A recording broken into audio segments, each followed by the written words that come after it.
Hello, and welcome again to Calculus, a new approach using simple school algebra. This is part 2, the rules for differentiation. In part 1, we have learned how to find the derivative of a polynomial, that is, the slope of the tangent at an arbitrary point on the curve. Well, in essence, this solved the problem that was central to fundamental investigations in the 17th century.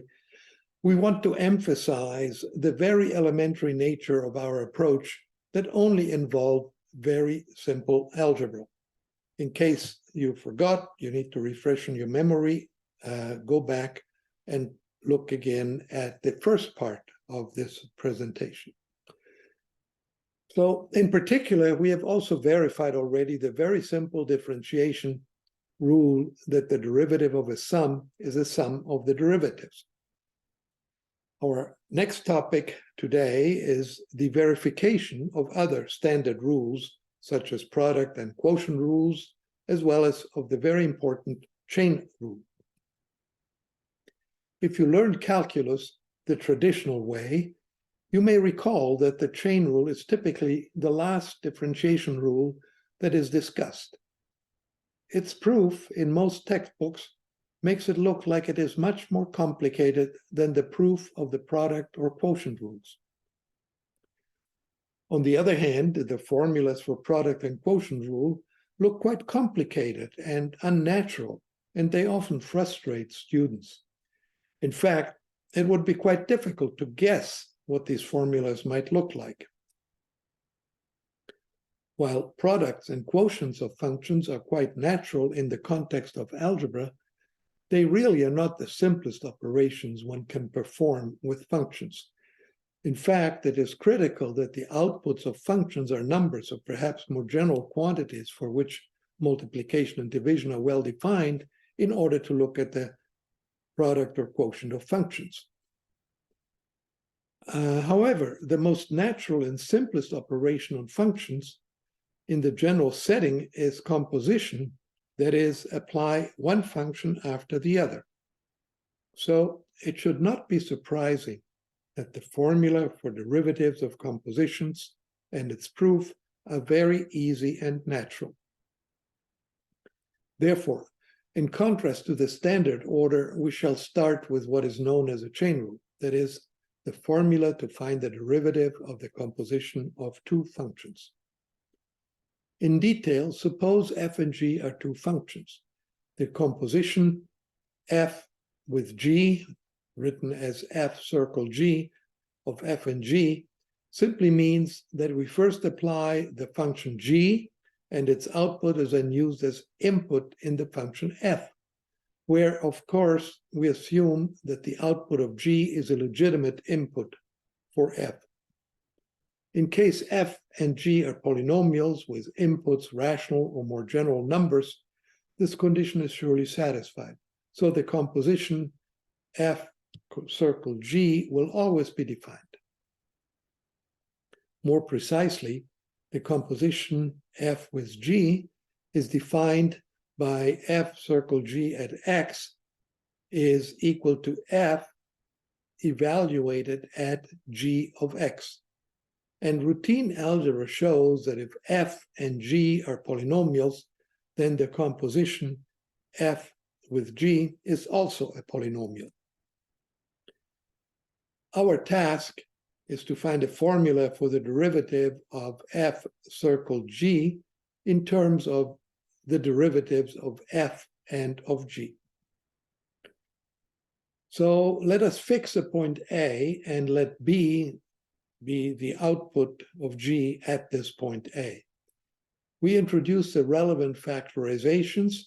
G of x minus g of a is equal to q sub g at x multiplied with x minus a, and f at y minus f at b equals q sub f at y multiplied with y minus b, where q sub g and q sub f are polynomials. Since we consider the composition f applied to g of x, the obvious step is to replace y equals g of x and b equals g of a in the second equation, resulting in f at g of x minus f at g of a is equal to qf at g of x multiplied with g of x minus g of a. And then it's obvious you should just introduce the first equation, which factorizes g of x minus g of a into this equation to obtain that the composition of f and g at x minus the composition of f and g at a, that is this expression here, is equal to the product of q of x applied to g of x times q of g sub g at x multiplied with x minus a. We have replaced the g of x minus g of a with its factorization. And just by rearranging using the associative rule, we have this product here multiplied with x minus a. And clearly, this is the relevant factorization for f composed with g. And it follows that the derivative of f composed with g at the point a is equal to the value of this polynomial here, this factor, at the point a. So we have q of f, q sub f at g at a multiplied with q sub g at a. And the values of these factors, q sub f and q sub g at these points, are just the derivative of f at g at a times the derivative of g at a. Written in more compact form, we have established that the derivative of the composition is equal to the product of the derivatives. That's it. Yes, you might say that this only handles the case of polynomials, but that in case of general differentiable functions, things surely must be more complicated. Well, not really. It turns out that once differentiable functions are introduced as an appropriate extension of the algebraic version we just discussed, this is something that we'll do in the third part of this presentation, the above proof, combined with natural properties of continuous functions, carries over as it stands. So it is natural to introduce inverse functions at this place and to study the relevant rule for derivatives. In fact, if f is the inverse of the function g, that is, if f at the point g of x is equal to x, applying the chain rule to the equation f composed with g at x equals x, taking the derivative on both sides suggests that the derivative of f composed with g multiplied with the derivative of g is equal to the derivative of x, which is just 1. So that the derivative of f composed with g is just 1 over the derivative of g. There is a new twist here, as taking inverses where a polynomial is 1-to-1 usually brings in a new kind of function, so that the relevant factorization needs to be established as well. We shall not discuss a general case, but just consider the case of the function s of x equals the square root of x in order to illustrate the basic natural idea. Furthermore, in order to keep the discussion within the rational numbers q, we shall restrict this function to the domain omega sub s, which is a set of points r squared, where r is a rational number which is greater than or equal to 0. So s at the point r squared, that is the square root of r squared, is just equal to r.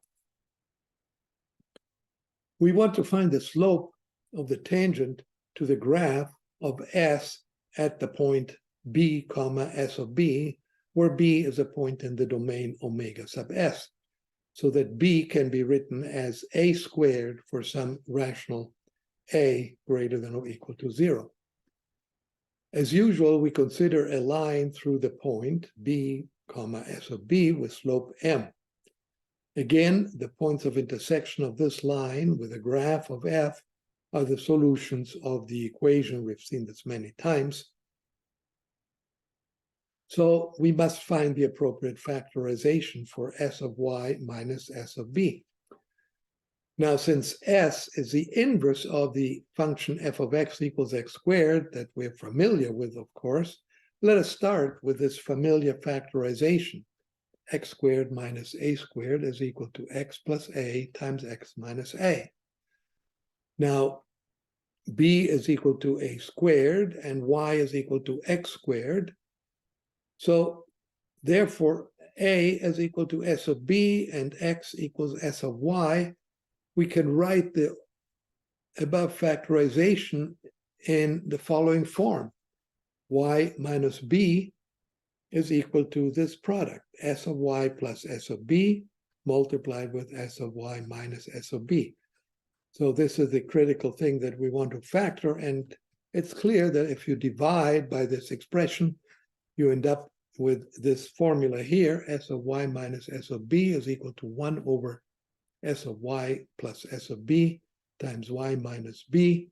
And in order to avoid the zero here, a zero the denominator, we just assume that b is positive. So s of b is different from 0.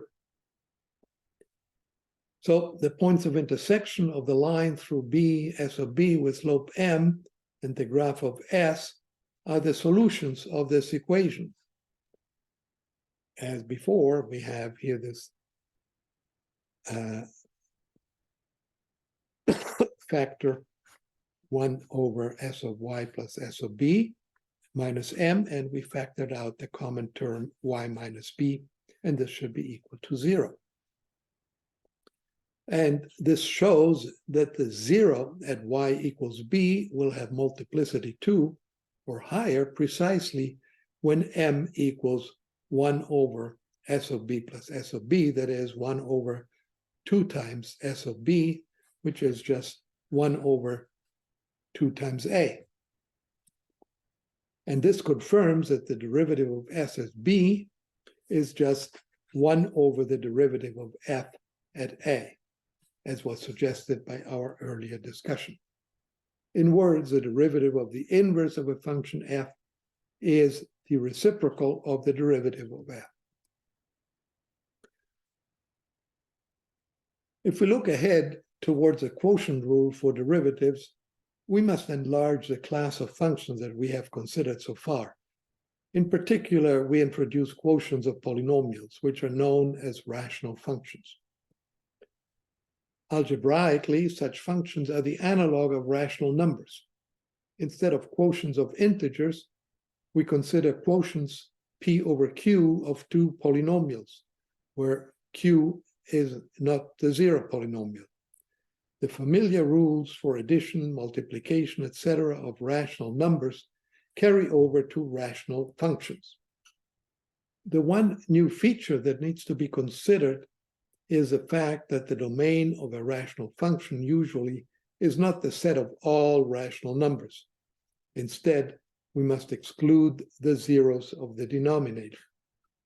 For example, the function r of x equals 2x over 1 minus x squared is defined for all numbers except 1 and minus 1. Tangents to the graph of a rational function are defined just as in the case of polynomials. We look for a line that intersects a graph with multiplicity greater than or equal to 2. The process to find such lines is exactly the same as in case of polynomials. The critical ingredient is a factorization r of x minus r of a is equal to lowercase q of x times x minus a, where a is a point in the domain of the rational function r, and now the factor q is also a rational function with the same domain as r. The proof is a trivial generalization of the known result for polynomials. In fact, if r equals p over capital Q is a rational function with a 0 at a, then we must have that the numerator p has a 0 at a as well. Hence, we have this factorization. P of x is equal to q sub p at x multiplied with x minus a by the known result for polynomials. Q sub p is a polynomial. So that we can write r of x is equal to, the numerator can be written in terms of this product here, divided by capital Q, we had that before, and you just rearrange this. You have lowercase q sub p at x divided by capital Q at x multiplied with x minus a. And clearly, this factor, lowercase q sub p over capital Q, is a rational function with the same domain as r, which appears in the factorization. So given the factorization, r of x minus r of a is equal to q of x times x minus a. The derivative of r, d of r at the point A, is again just the value of this factor q at the point A, just as in case of polynomials. Let us consider the simple example where r of x is just equal to 1 over x for x different from 0. If a is different from 0, one readily obtains that 1 over x minus 1 over a, you just calculate this, and this is equal to minus 1 over x over times a multiplied with x minus a. And therefore, the derivative of 1 over x at the point A is a value of this factor here at the point A, that is minus 1 over a squared. The main lesson is that in order to learn about tangents for rational functions, no new ideas are needed beyond what we use for polynomials. In fact, the method can readily be extended to all functions built up from polynomials by algebraic operations. In particular, the chain rule, as well as its proof, carries over verbatim from polynomials to rational functions. Since now finally we consider quotients of functions, still only quotients of polynomials so far, it is time to discuss the relevant quotient rule for derivatives. And before getting into that, let us first consider the somewhat simpler product rule. From the perspective of algebra, the product f times g of two functions defined by f times g at x is equal to f of x times g of x might appear more natural and simpler than the composition f circle g. However, for derivatives, the opposite is the case. Since by the chain rule, the derivative of a composition is a product of the derivatives, we cannot expect the simple formula derivative of f times g is equal to the derivative of f times the derivative of g for the product of two functions, because the right side is already, quote, reserved. More concretely, let us look at x squared, and we write it as a product x times x. So 2x is the derivative of x squared, which is the derivative of x times x, and if you apply the derivative of x multiplied with the derivative of x, which is just 1 times 1, this is clearly different from 2x. So the derivative of the product is surely not the product of the derivatives in this simple case. Well, the rule of finding the derivative of a product is more complicated. Not too bad, it just looks as follows. The product rule is equal as follows. Derivative of f times g is equal to the derivative of f multiplied with g plus f multiplied with the derivative of g. We shall prove this rule for two rational functions. And of course, it is assumed that the relevant inputs are in the common domain of the two functions. So suppose the two rational functions f and g are defined at the point x equals a. And since we're going to need to consider the product f times g, we rearrange the standard factorizations in the following form, where q sub f and q sub g are the relevant rational functions that appear in the factorization. We then obtain by standard algebra rules that f of x times g of x is equal to this expression. We just write it all out. And therefore, it follows that the relevant factorization for f times g, that is f times g at x minus f times g at a, is equal to all this expression here multiplied with x minus a. We factor out the x minus a in each of these expressions. And this is, of course, a rational function. And it's equal to whatever appears in this edged bracket in the preceding line. And therefore, the derivative of f times g at a is equal to the value of this factor q sub a. And this is just equal to q sub f at a times g at the point a plus f at a times q sub g at a plus 0. Recall that the final term that appears here still has a factor x minus a. So when you evaluate this at x equals a, you get a 0 there. So all that this means is you just get the derivative of f at a, which is this factor here, multiplied with g at a, times f at a multiplied with the derivative of g at a. And that's the proof of the product rule. So take the very simple example where f of x is equal to g of x is equal to x. We considered this before. Now, f times g is equal to x squared, and we know that the derivative of that is equal to 2x. But if we now apply the product rule to f times g, we get 1. The derivative of f is just 1 multiplied with g of x plus f of x times the derivative of g, which is again 1. So we just have 1 times x plus x times 1, which is 2x. So it, of course, gives the correct derivative of the product.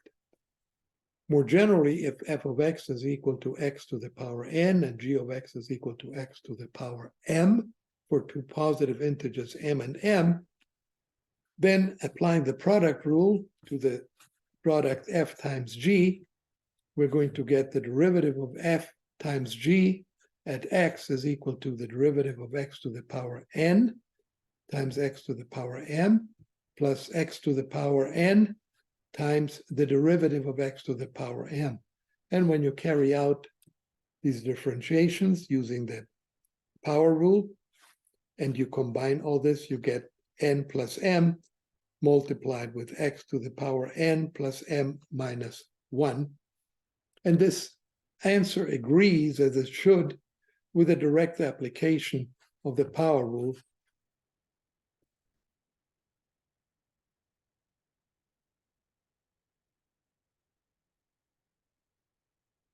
To x to the power n plus m, which is the same as x to the n times x to the power m.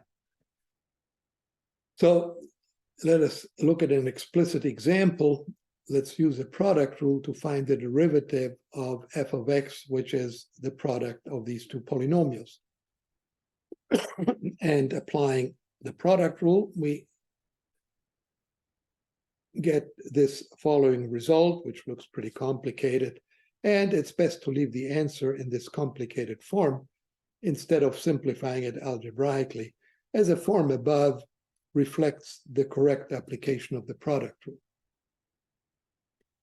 Now, the rule for differentiating the quotient f over g of two functions is even more complicated than the product rule.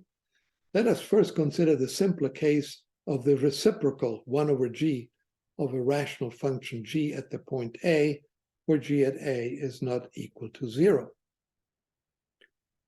With q, the appropriate rational factor that satisfies g of x minus g of a is equal to q of x times x minus a, so that the value of q at a is a derivative of g at the point a, it follows that 1 over g of x minus 1 over g of a is equal to, using, again, basic rules, we get g at a minus g of x multiplied with g of x times g of a. And this is just minus q at x times x minus a. This is the opposite order that we usually have it. So it is written as minus q of x over g of x times g of a multiplied with x minus a.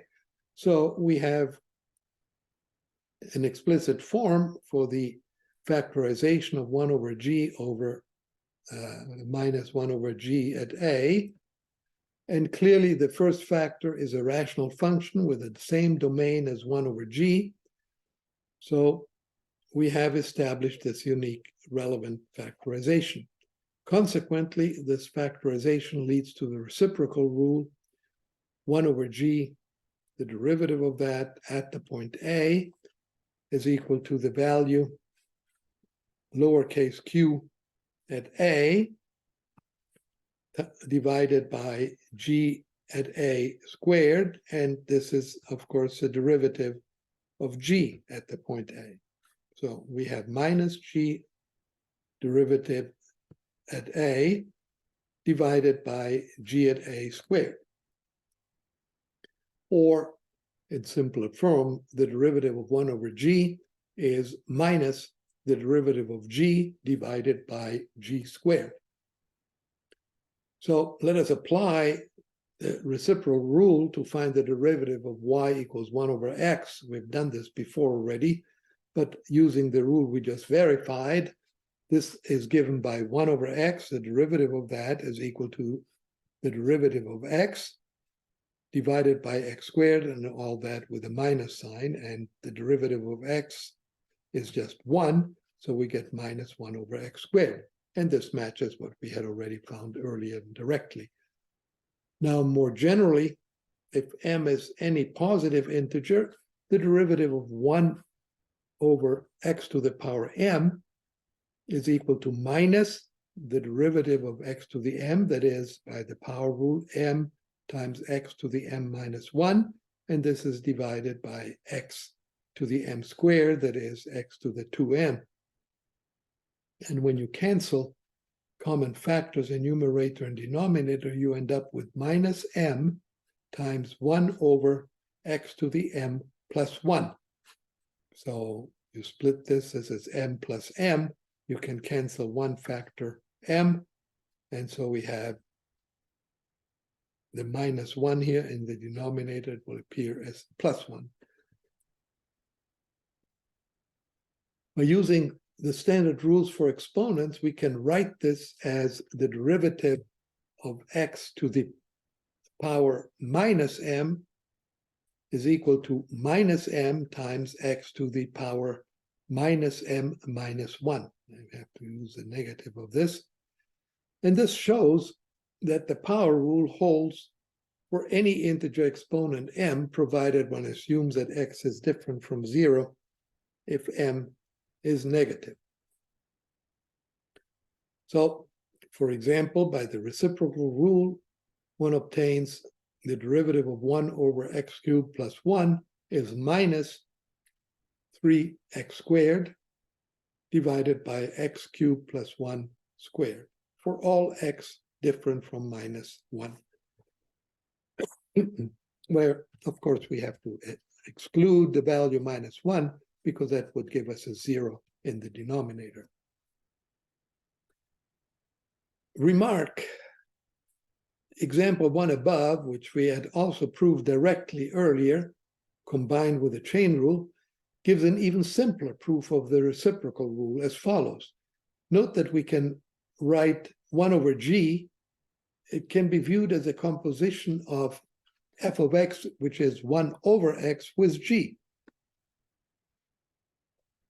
Thus, the derivative of 1 over g, which is the derivative of f composed with g at the point x, is the derivative of f at the point g of x multiplied with the derivative of g of x. But by what we have proved before, the derivative of f is just 1 over x. So that is at the point g of x, it's just minus 1 over g of x squared. And the result is then the derivative of 1 over g is minus the derivative of g over g squared. You multiply this. Finally, the general case of a quotient f over g of rational functions follows by combining the product rule with the reciprocal rule as follows. We look at the derivative of f over g at the point A, which is a derivative of f multiplied with 1 over g at the point A. So we first apply the product rule here, so we get the derivative of f times 1 over g at A plus f at the point A times the derivative of the second factor, 1 over g at the point A. And when we introduce what we have found for the derivative of 1 over g, well, that's just minus the derivative of g at A over g at A squared. And you have these two expressions, you put them on common denominator, so adding the two fractions gives the following formula, the quotient rule. D of f over g at the point A is equal to the derivative of f at A times g at A minus f at A times the derivative of g at A over g at A squared. The expression in the numerator is very similar to the result of the product rule, except for the minus sign. It is thus very important to keep the order straight. That is, to remember that differentiation begins with the numerator. Symbolically, if NUM is a numerator and DEN is a denominator, then the quotient rule, derivative of num over den, is equal to the derivative of num times den minus num times the derivative of den divided by den squared. It is the nature of product and quotient rules that the result of differentiation can turn out to look very complicated. However, it is important to keep track of the structure of the rules and not get overwhelmed by the increasing number of expressions that may appear. Let us consider an example. Derivative of x of cubed minus 4x squared plus 3x minus 1 divided by x squared minus 9. And if we follow through with the quotient rule, we get the derivative of the numerator multiplied with the denominator minus the numerator multiplied with the derivative of the denominator, divided the whole thing by the denominator squared. And when you carry out the differentiations in the numerator, you get this expression, and this is valid for all x different from plus or minus 3. And it is best to leave the answer in this last form, which reflects the structure of the quotient rule, rather than to attempt any algebraic simplification. The quotient rule implies that the derivative d of r of x of a rational function r of x is again a rational function that is defined wherever r of x is defined. Therefore, one can define its derivative of r prime, which is the second derivative of r, which is again a rational function. So the process can be continued. In taking derivatives n times, the resulting nth derivative, r